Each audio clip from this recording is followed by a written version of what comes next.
Avant que vous regardiez cet épisode, je voudrais que vous vous abonnez à la chaîne, partagez, likez. Ça m'aiderait au référencement sur les vidéos longues. Je vous en remercierai. Merci à vous. On se voit à la prochaine. Et voici l'épisode. Bonsoir à tous, c'est Jeanne Guillot. On va revoir d'un point de vue observateur la colère, que ce soit aux expressions du visage et au niveau du langage corporel. On va réappeler ça le récapitulon en format long. Pour certains d'entre vous, qu'est-ce que récapitulons? C'est un format de short court chaque été que je faisais pendant plus de 2 saisons. Je vais continuer aussi en été 2026 pour rappeler ce qu'on a pris l'année en cours.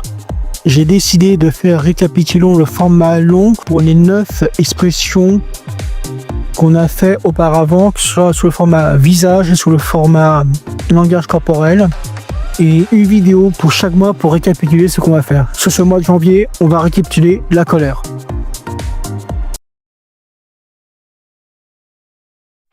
La colère, première série d'expressions émotives négatifs, les plus vues et les plus connues de notre vie quotidienne. Ces émotions servent à communiquer des menaces ou un mécontentement, mais aussi à réagir face à une frustration ou une injustice dans une situation inhabituelle, dans notre propre vie ou dans notre entourage.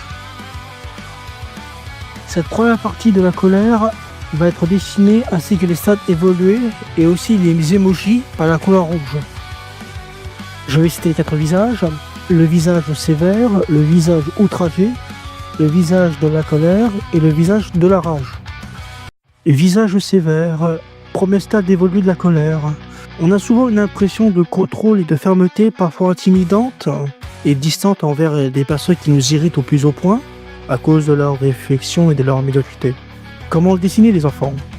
Tout d'abord, vous faites un regard inflexible au niveau des yeux qui clignent, d'où les paupières abaissées renforçant son air réfléchi.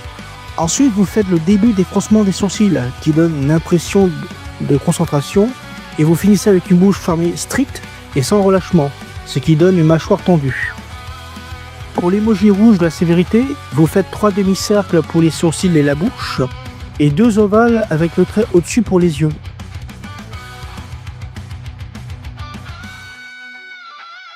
Le visage outragé, deuxième stade évolué de la colère. C'est le reflet d'une forte émotion d'indignation due à une insulte grave à notre rencontre ou à notre entourage. En un mot, c'est un choc moral et une désapprobation profonde. Comment vous le faites? Je vais expliquer. Comment je le dessine? Je commence par un changement pour son regard qui passe par l'iris pour refléter un étonnement. Ensuite, je fais une bouche ouverte avec les dents serrées, exprimant l'incompréhension et comme si on allait réagir verbalement. Et je finis par les sourcils qui allaient froncer en évoluant un peu plus dans l'émotion. Ça renforce l'idée de confusion et de mécontentement. Pour l'emoji rouge de l'outrage, je dessine des vrais yeux dont le globe oculaire, des sourcils courbés et une bouche formant un rectangle coupé en 2 pour les dents serrées.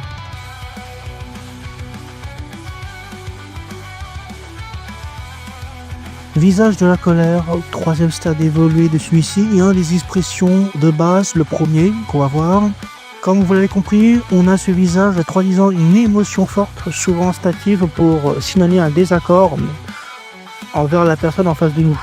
Il y a aussi une limite franchie due à une menace reçue, et inversement.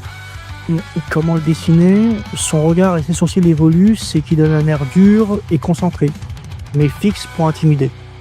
Ensuite, la bouche est ouverte, mais dans certains cas, on peut avoir la mâchoire serrée, et les dents sont visibles, ce qui renforce une impression d'agressivité contenue, qu'elle soit ouverte ou fermée. Pour l'emoji rouge de la colère, je commence par un carré pour la bouche ouverte. Ensuite, les sourcils et les yeux fusionnent ou collés, avec un point blanc sur les yeux. C'est différent du visage outragé.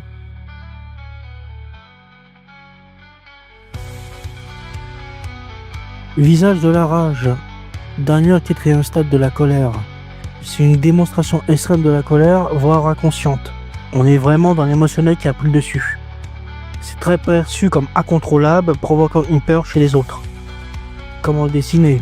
Je vais expliquer par une déformation du visage, par une menace intense au niveau des sourcils, très froncé, voire écrasé contre les yeux. Ceci peut être fixé par un point noir. dans le cas blanc dû à la dilatation des pupilles causée par l'adrénaline. Et je conclus par la bouche largement ouverte comme un rugissement. Aussi, ce visage peut devenir rouge. Pour l'emoji rouge de la rage, un grand trapézoïde pour la bouche, 2 yeux ovales collés par les sourcils avec un point noir et une croix pour la veine, même chose pour le visage, que j'ai oublié. C'est tout.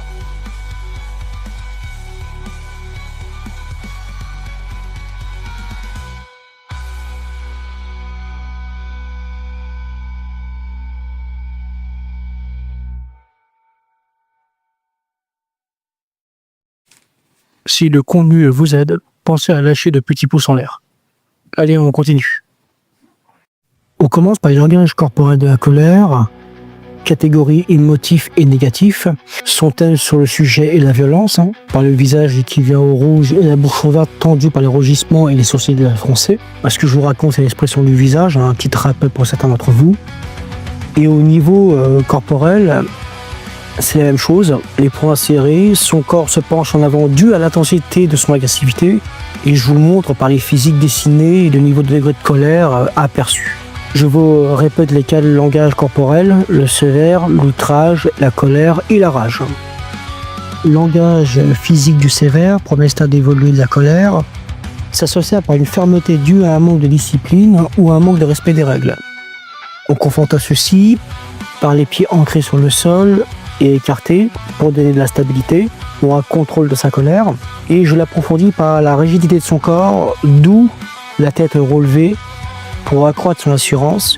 Les épaules sont tirées vers l'arrière et le gars qui fait la sévérité, c'est les bras croisés pour te dire corporellement « je ne négocie plus avec toi ». Langage physique de l'outragé, deuxième stade d'évolution de la colère. Ce cas réagit vivement dû à une insulte ou à des remarques, mais se contient à temps. Cela ressemble à une surprise en termes de réaction, mais pas du tout. La surprise est de catégorie instinctive. En réalité, c'est une réaction compensateur par les bras écartés, le pied et le corps en avant, d'où le dessin de la table vitrée, pour vous montrer le détail physique. Je me mets debout violemment, par les petits remarques déguisés de mon interlocuteur en face. Et c'est là la différence entre réaction émotionnelle et une réaction instinctive. Le langage physique de la colère, troisième stade évolué de celui-ci, premier langage corporel de base. La première chose qu'on a une personne dans cet état, c'est au niveau des poings serrés. C'est comme ça que je le ressens et je l'observe instinctivement. Les jambes sont toujours ancrées, mais jusqu'à quand il va se contenir. Déjà, on voit la pointe des pieds qui veulent exploser à tout bout de champ, voire même propulser. Le corps se met en avant, surtout la tête débaissée pour augmenter la tension face à la personne en face de nous. Et les muscles sont contractés dû à l'intensité contrôlée de notre colère. Le langage physique de la rage, quatrième stade évolué et dernier de la colère, il a un point commun avec l'expression du visage. L'individu a complètement perdu le contrôle de son corps, tandis que le visage et son esprit, c'est l'émotif qui a pris le dessus. Seuls ceux qui ont vu la formation comprendre les expressions l'ont compris directement. Pourquoi j'en parle? Les gestes deviennent brusques. La projection du corps tendu violemment comme si tu allais prendre un plaquage dans la gueule, comme au rugby ou au football américain. À part les poings serrés ressemblotés, il y a aussi des mains en mode je vais te griffer à mort, tellement l'accumulation de violence est violente.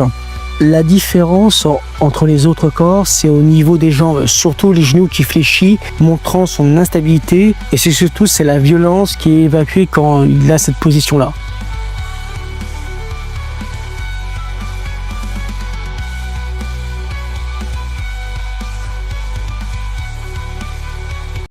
La violence est un phénomène multidimensionnel, mais dans le cas du dessin, c'est le thème de la colère. Dû à un rejet, à un désespoir, certains vous diront impuissance, mais je ne suis pas d'accord.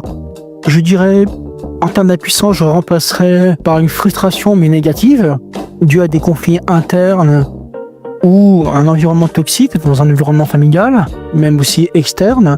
Toutes sortes de violences. Après, au fil des années, on accumule tellement de violences subies au fil des années qu'on n'en peut plus. D'où la rage qui est très connue. Cet orage qui est aussi un mécanisme de défense extrême, incontrôlé, inconscient, qu'on a subi pendant des décennies, et qu'à la fin, on n'a fait que empirer les choses pour certains d'entre vous, mais pour d'autres, on utiliserait cette rage pour se venger. Merci de m'avoir écouté ou regardé cette vidéo de podcast. Abonnez-vous à la chaîne, likez, partagez, commentez. En quoi je puis résoudre vos problèmes. Ou si vous êtes intéressé par ce genre de thème, dites-le moi aussi. J'en ferai d'autres. C'était Jean Guillon, on se voit au mois de février pour celui de la tristesse.